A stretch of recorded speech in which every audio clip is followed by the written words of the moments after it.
Hi, welcome to Richard Cabile YouTube channel, and for today's tutorial, I will be teaching you on how to turn on and off location-based suggestions and system services on iPhone X. But first, kindly subscribe to this channel and don't forget to hit the subscribe button and the bell to notify you for the new updates.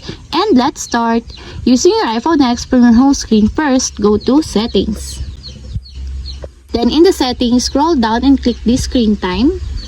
Then in the screen time, click the content and privacy restrictions. Then after that, in the content and privacy restrictions, scroll down and go to privacy sections, then click the location services.